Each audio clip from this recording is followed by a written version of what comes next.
I remember the Germans came. The mob was screaming bloody murder. Kill the Jews. We were hiding in the cellar. They broke into the store and were looting. We went downstairs after they left, and there was nothing left. I still have nightmares to this day. We apparently got a letter that said you have to leave Germany. The best hope for Jews was escape. Most of the world closed its doors, but one fledgling nation, the Philippines, did not. In this tropical paradise, thousands of miles from Europe, an unlikely group of poker players were planning a rescue. These poker players were Manuel Quezon, the country's newly elected president, Paul McNutt, U.S. High Commissioner to the Philippines, an ambitious Army colonel named Dwight Eisenhower, and 5 cigar makers from Cincinnati, the Frieder brothers. They had a plan that would save more than 1,300 Jews from Nazi death camps, a plan for a rescue in the Philippines.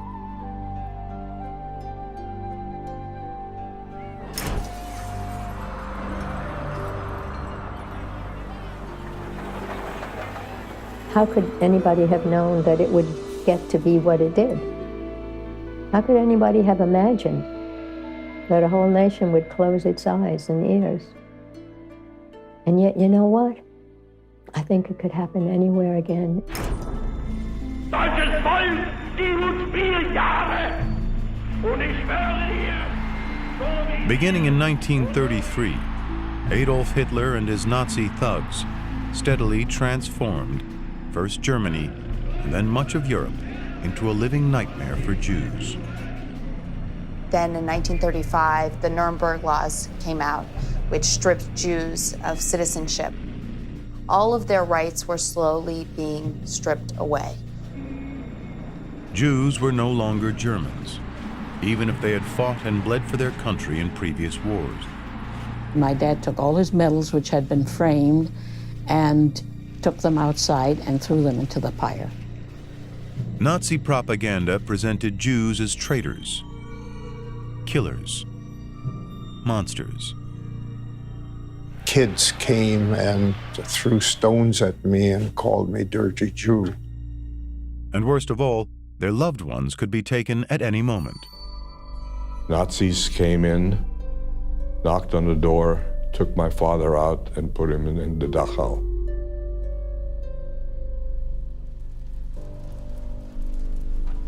The violence peaked in November 1938 with a highly organized orgy of destruction and terror. It was called Kristallnacht because the glass from the broken windows glittered in the street like crystal. Kristallnacht arrived and the SS group, SA men, came to our house, came through the door, went to the bathrooms and into the living room, destroyed everything. 4 of them came in with the dogs, and I was terribly frightened. I was terribly frightened that they would take my dolls. I remember it when they burned the temple. It was ablaze and surrounded by the German fire department, which made sure that none of the non-Jewish homes were going to be burned. I was asleep when the SS knocked on the door. And in order to get out, I went back into my room, dressed in the oldest clothes I had, took a stick, and went down the stairs into the hall where the mob was screaming bloody murder. And I took that stick and broke a few, I think it was paintings or mirrors, myself, until I got to the outside. That night, my grandmother and I were all by ourselves, and suddenly stones crashed through our windows, Then I knew that they were after us. We were hunted. When Kristallnacht was over, more than 100 synagogues had burned. Thousands of Jewish businesses were destroyed, and tens of thousands of Jews were forced into concentration camps, all in the passage of just one night. Diplomats held meetings, made speeches, and passed resolutions, but little, if anything, was done.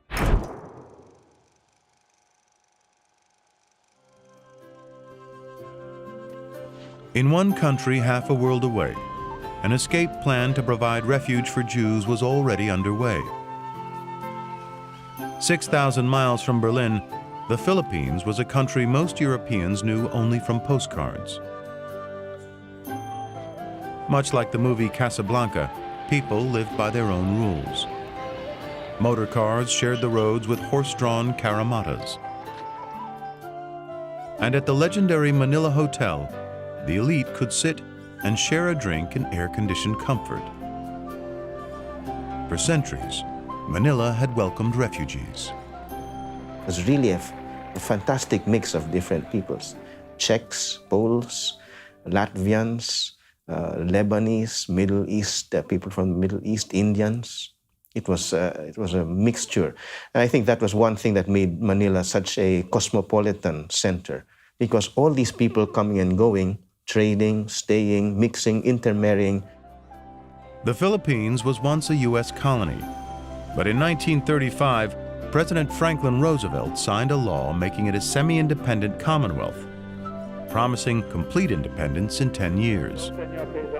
I congratulate you. Mr. President, I want to express to you the thanks. President Manuel Quezon was determined his country would take its place among the great nations of the world. Manuel Luis Quezon was a complex person who made a deep and lasting impression on his country. Born poor, he moved into the world of wealth and power with easy bravado. He had the total assurance, self-assurance, that he was the equal of anyone he faced. There's a Filipino concept that we call the colonial mentality, this idea that you're inferior, that you're never quite as good. He never had that problem. One writer said, "He is full of nerve and nerves. He's one of the world's best ballroom dancers, also one of the world's supplest and hardest-boiled politicians. He loves cards and alcohol, and he loves his country." Manuel Quezon also loved the underdog. A man like Quezon, who himself had been a prisoner, who had gotten malaria in the field, would have known what it's like to be on the run, to have no options. A man working for the freedom of his country would certainly know what it's like when someone comes knocking at your door and says, "We want to be free." I have been compelled to contrast our peace. While thousands marched in the United States to protest the horrors of Kristallnacht, in the Philippines, Manuel Quezon had already gone beyond protest to action, proclaiming that barring refugees was simply not right. Other countries perhaps did not think it that important. I don't presume to say. But I know that Dad had the moral courage to do it because he believed in the sanctity of human life and the right of people to live life as they believe they should. In 1937, a year before Kristallnacht, Japan's brutal conquest of China had reached the city of Shanghai, where refugees had already found shelter. European citizens were in danger, so the German government had sent an ocean liner to evacuate people from the battered city. The Nazis in Shanghai also evacuated any Jewish refugees who felt in danger. When the Jewish refugees reached Manila, they were greeted by Philip Frieder, who in a matter of hours had raised thousands of dollars for their support. Ironically, it was a German consul who suggested to Frieder that it might be a good idea if he took care of the Jewish passengers. There were only a handful of Jewish families who could afford to contribute to a refugee fund, but the Frieder brothers took on the task anyway. Number one, they were able to. They were in a position where they could talk to the right people. Number two, they saw what was happening, and they knew that somebody had to do something. So they did. In the meantime, his brothers back in Cincinnati contacted major refugee organizations for desperately needed funds. The Frieder brothers worked as a unit. While Uncle Alex was in the Philippines, my grandfather, Morris Frieder, was in Washington, and Philip was involved in all pieces. Athlete, scholar, movie star, they all appreciate a fine cigar. Rich aroma, smokers. Hungarian immigrant Samuel Frieder began an empire by selling cigars out of his New York City home before World War I. Eventually, all 5 of his sons, Philip, Henry, Alex, Morris, and Herbert, were in the business. Cigars were big. The Frieders specialized in 2-for-a-nickel cigars, and since the best of those were made from Philippine tobacco, they went right to the source. Philip, at age maybe 32 or 34, gets on a boat, takes him 3.5 weeks to get to the Philippines, and the rest is history, because when he's there, he meets all the growers and the manufacturers, and they start buying cigars from them directly.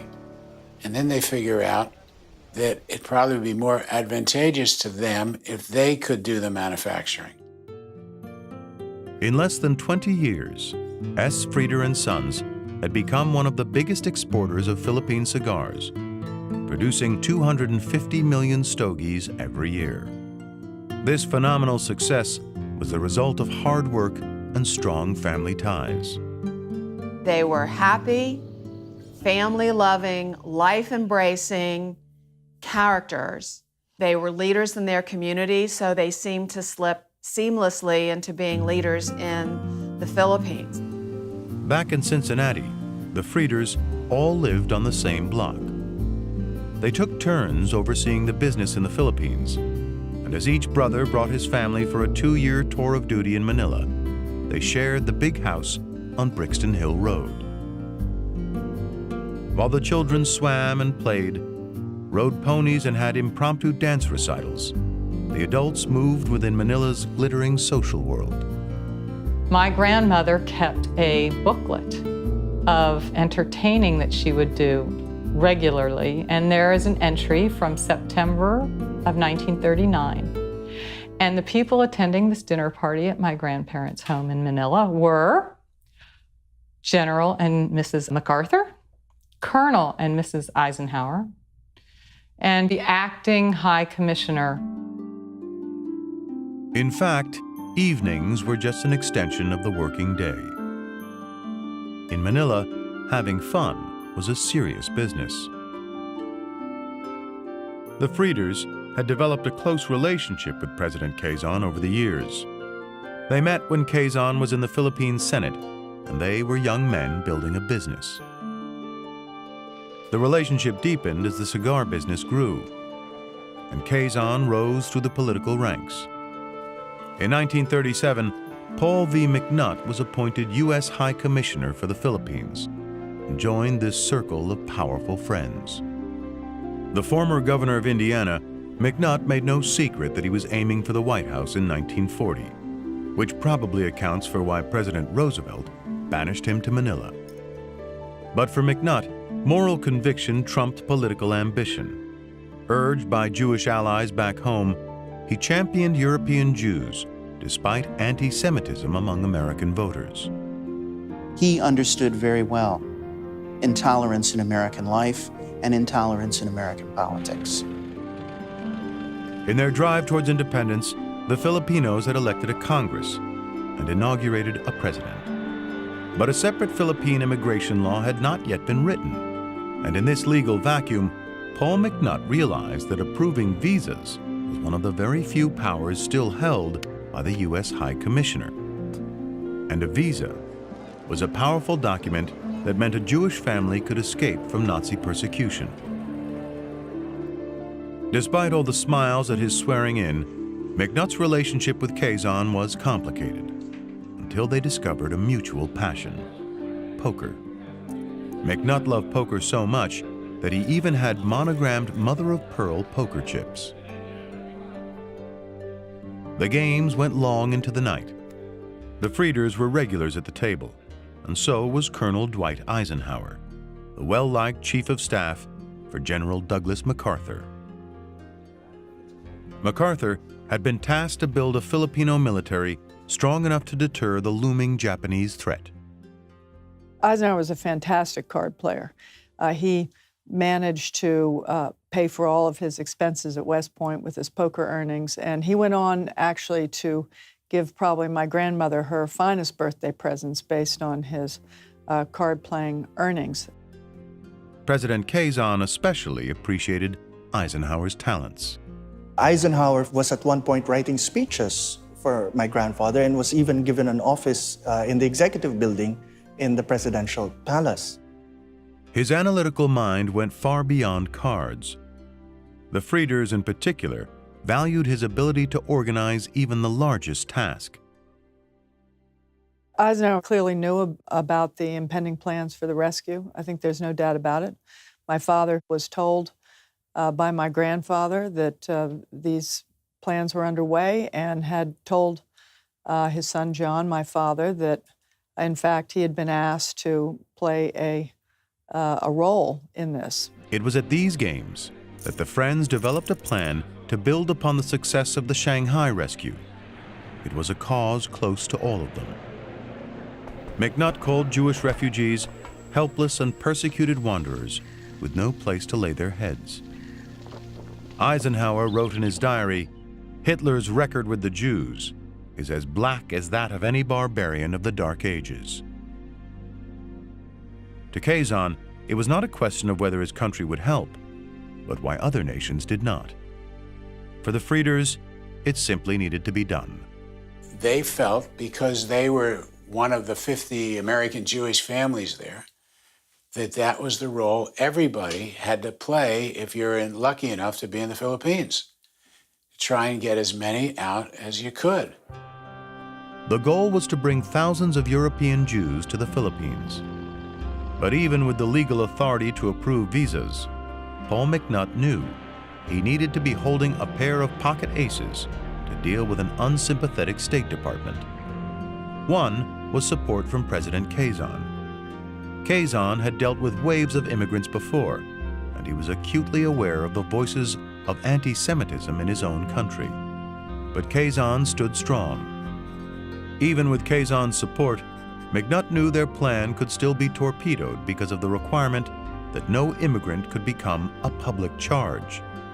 In other words, no money, no job, no visa. Quezon and McNutt turned to the Frieder brothers to work out a system so that only Jewish immigrants with the skills and resources to support themselves would be sent visas. And if the refugees did arrive penniless, the Jewish community would still take care of them. And so it began. The Jewish community prepared a list of occupations where they thought a refugee could get a job in the Philippines. A list that could mean life or death for a European Jew. When I came home from school at noontime, we were supposed to pick up my father and come home for lunch. But he was never ready because he was working on the list. He enlisted the Jewish community in helping them get jobs. And he hired a lot of people in the factory himself. It was all-consuming.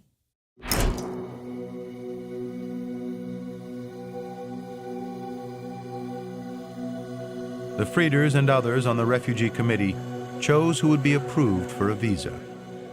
These lists were then sent to Quezon for review, and McNutt passed them to the State Department and U.S. embassies in Europe. The United States is crossed out, and it's written Philippine Islands only.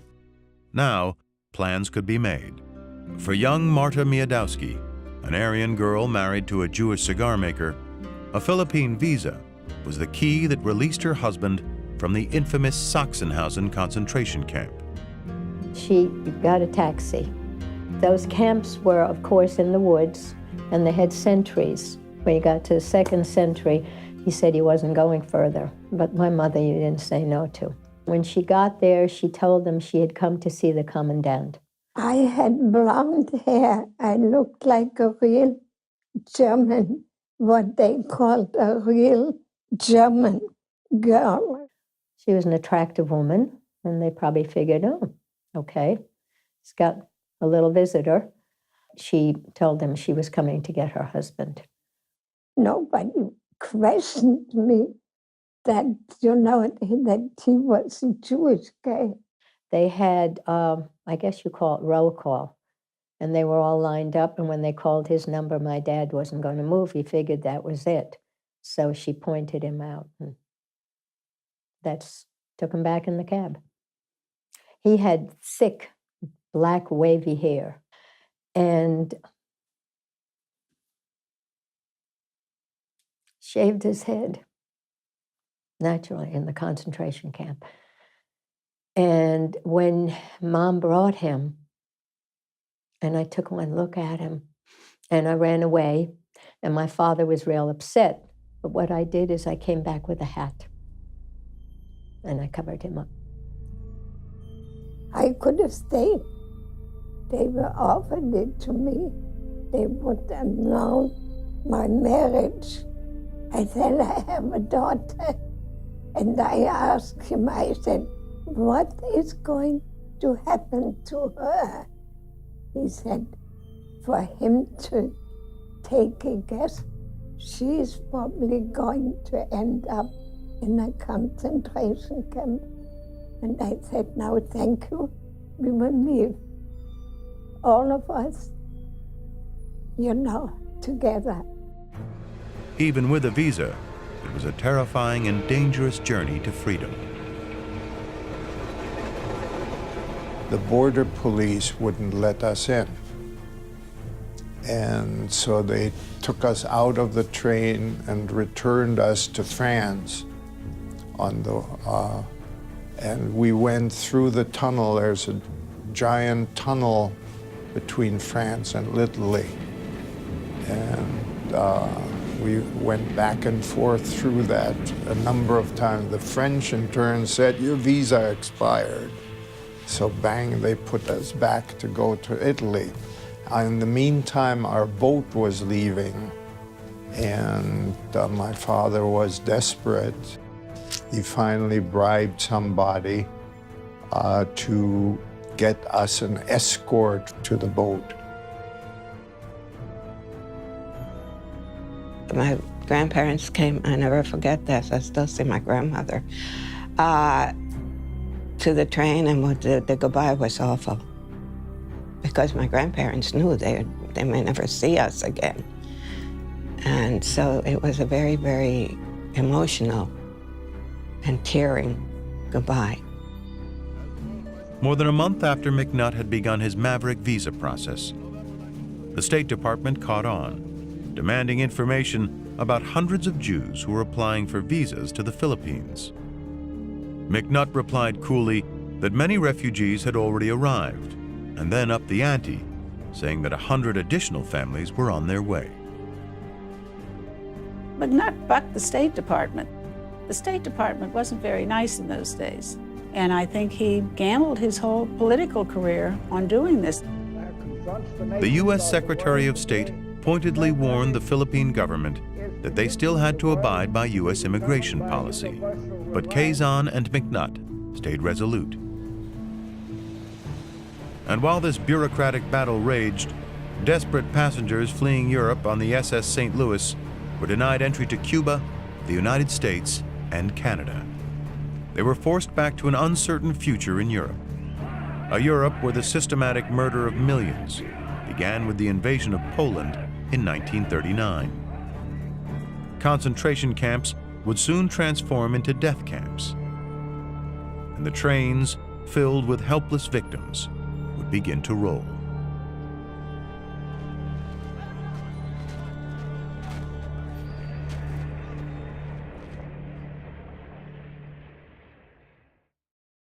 In Manila, a man in a white sharkskin suit came on board and welcomed my parents, and that happened to be Mr. Alex Frieder.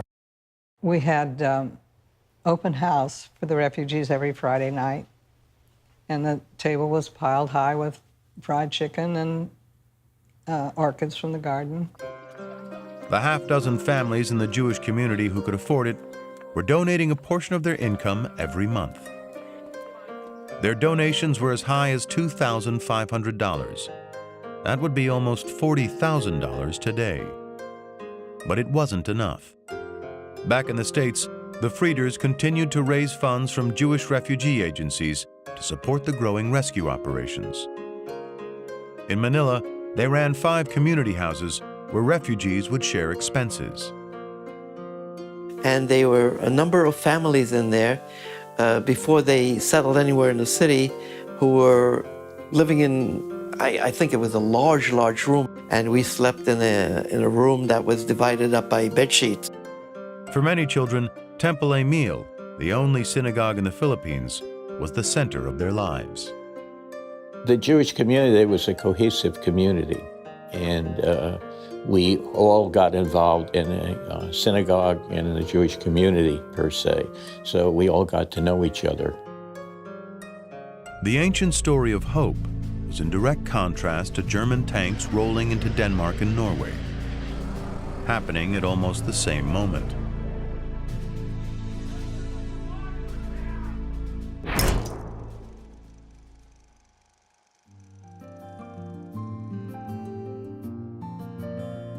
As the number of refugees swelled, President Quezon donated a portion of his country estate for a community house.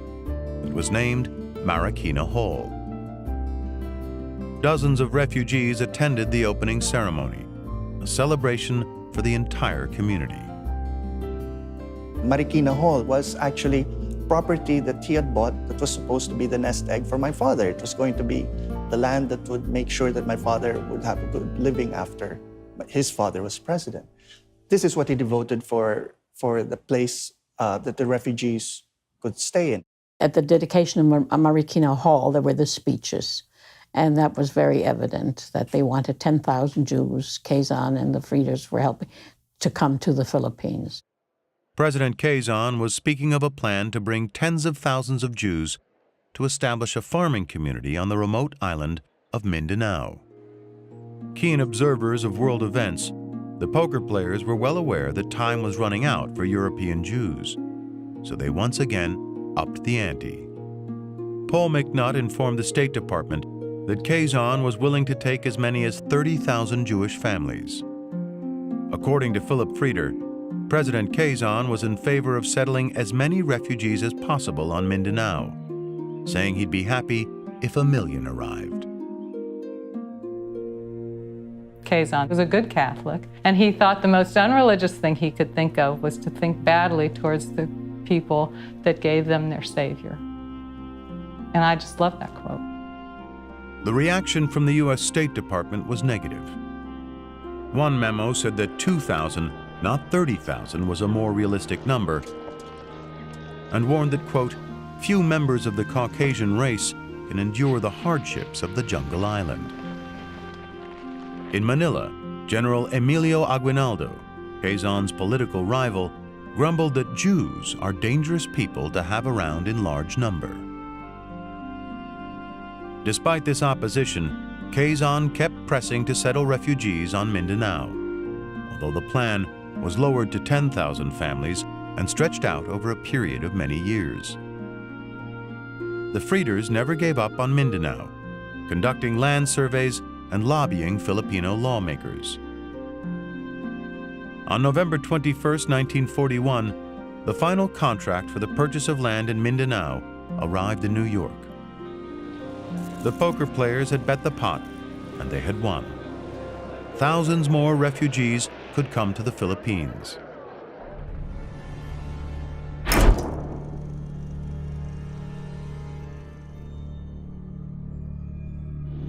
But circumstances quickly changed everything. Days later, all attempts at rescue and relocation ended, as Japanese warplanes attacked Pearl Harbor.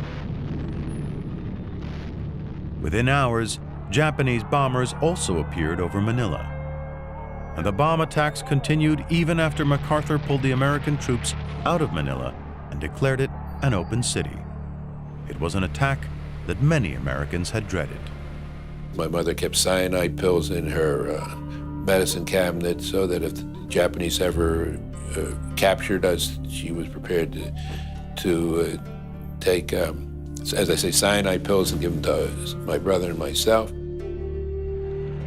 On the boat going back from Manila to San Francisco, we passed the Japanese fleet. And I remember when we passed the Japanese fleet, there was great terror on the deck. In a matter of months, MacArthur and the Quezon family had been forced to evacuate, and Manila was occupied by the Japanese. It marked the beginning of years of privation, suffering, and death for Filipinos and refugees alike. We had gone from the frying pan into the fire. It was about 3 or 4 in the morning, I believe, and this great big bang bang on the front door. They were literally tearing it down. And then they came upstairs, and we were all asleep, and then wake up, this bayonets looking down at you. The Japanese conquered the rest of the Philippines, starving out the last American military outposts on Bataan and Corregidor, and marching the soldiers off to brutal prison camps. We were there for the death march when the Americans came through the streets. We were kind of peering out the window, and it was horrible. It was just people dragging along the street, marching along with the Japanese guards on either side. It wasn't just military prisoners of war. Civilians were also rounded up. Americans, Britons, and other enemies of Japan were interned with little food or medicine. My brother and I used to bring food. My father gave it to us, and when the Japanese weren't looking, we'd throw it over the fence so they'd have something to eat. Ironically, the Japanese treated many Jewish refugees as allies, allowing them to return to their homes. The Japanese would look at my parents' passports and say, "Oh, you're Austrian. Oh, that means you're German. That means you're the good guys." They weren't anti-Semitic. They said, "If you're German, you're on our side." But the refugees had no doubt whose side they were really on. The Japanese ruled Manila with a cruel and brutal hand. If they caught somebody stealing, they'd string them up on a tree. And every Japanese that walked by would kick or slap or hit the person on a tree. They beat this guy for hour after hour after hour. And eventually he died.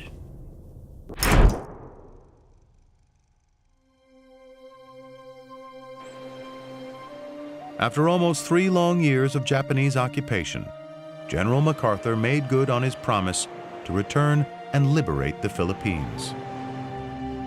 I recall very vividly at one time, one of the pursuit planes was flying down quite low, and I was on the street in front of my house, and apparently the pilot saw, and he did a 360 and flew back and dropped a Hershey candy bar to me.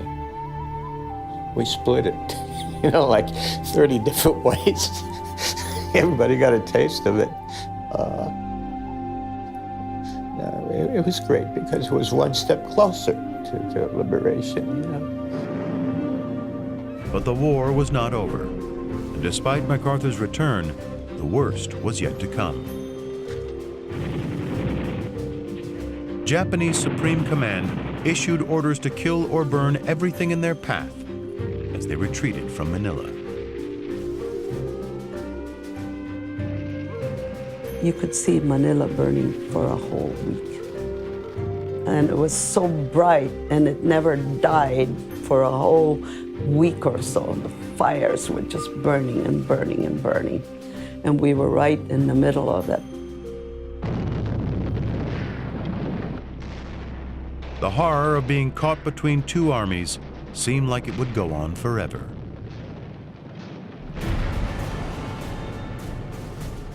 And my father brought my mother and me to a safe place. He went back into the house, got a few more things, and when he came out, the Japanese saw him and they killed him. They bayoneted him. It was pretty bad. And we saw the Japanese go into the house next to us. There was a family in there. And they had a baby, and the Japanese threw the baby up and caught it with a bayonet.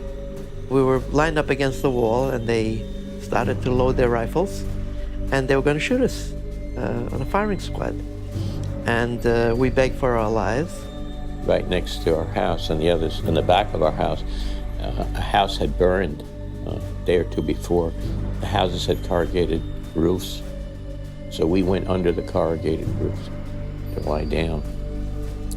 And unfortunately, right next to me was a woman who had been bayoneted and was dead with her whole body exposed because she'd been bayoneted. And we lay there for 2 days. All around us, there were other people in foxholes, and the louder the bombing, the louder the praying. I was this little baby, and I was crying, and they were stuffing handkerchiefs in my mouth to shut the baby up, shut the baby up. So within a 2-week period of the liberation, over 100,000 civilians were killed. Indiscriminately. They didn't care if they were Jews. They didn't care if they were Filipinos. They didn't care who they were.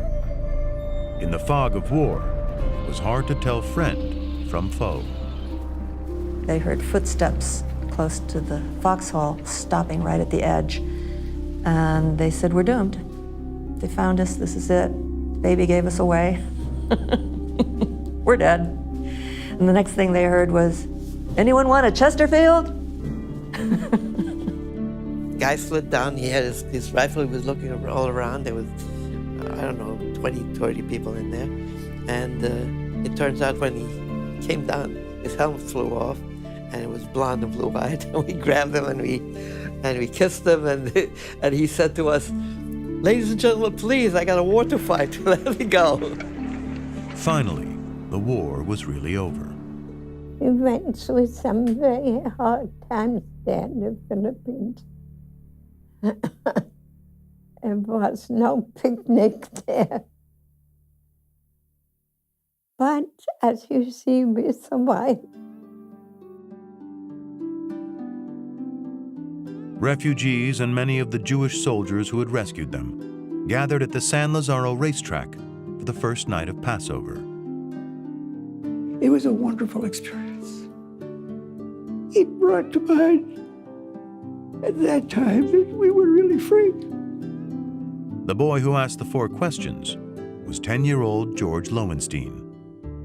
What was it like? I mean, when you look over the vastness of all these soldiers in the stands, it's awesome. It's also great seeing the American flag fly again. So, rather than the rising sun, the red ball against a white background. So that was very impressive to see the stars and stripes. Still is impressive. By September 1945, Japan had surrendered and thousands gathered in Manila to celebrate the high holidays. American GIs rebuilt Temple Emil, which had been destroyed by the Japanese. Fittingly, the fundraising for the new temple began with a ceremony on November 9th, 1945, the anniversary of Kristallnacht. The poker players quietly moved on, but they remain forever linked to the lives of over 1,300 Jewish refugees. The Frieder's cigar factories had been leveled, and the Frieder brothers began the task of rebuilding the family business back in the States. Paul McNutt returned to Manila and lowered the American flag on the day the Philippines gained independence. Dwight Eisenhower, now the Supreme Commander of NATO, made a low-key inspection to the ruins of the city where he had spent so many years. Manuel Quezon died in exile in the United States.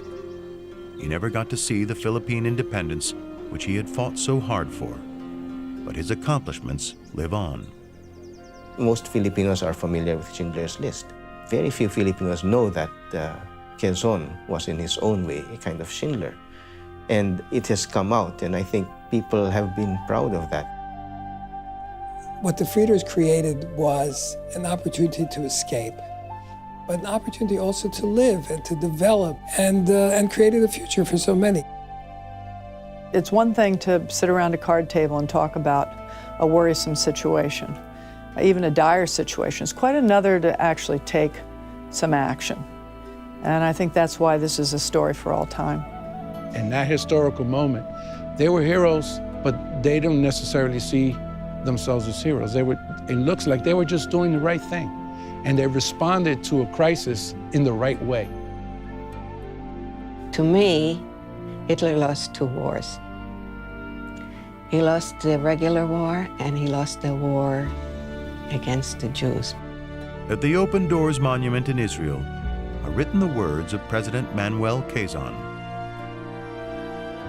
It is my hope, and indeed my expectation, that the people of the Philippines will have in the future every reason to be glad that when the time of need came, their country was willing to extend a hand of welcome.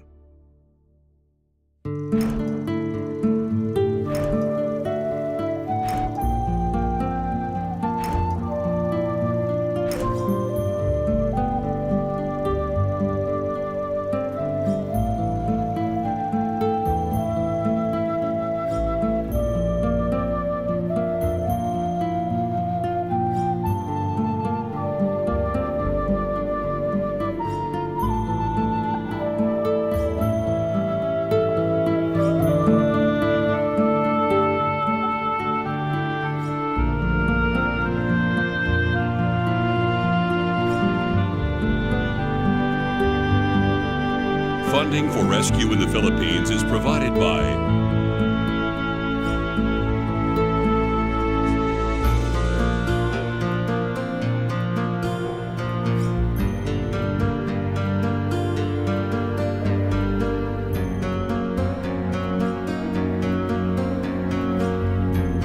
Additional funding was made possible by the following: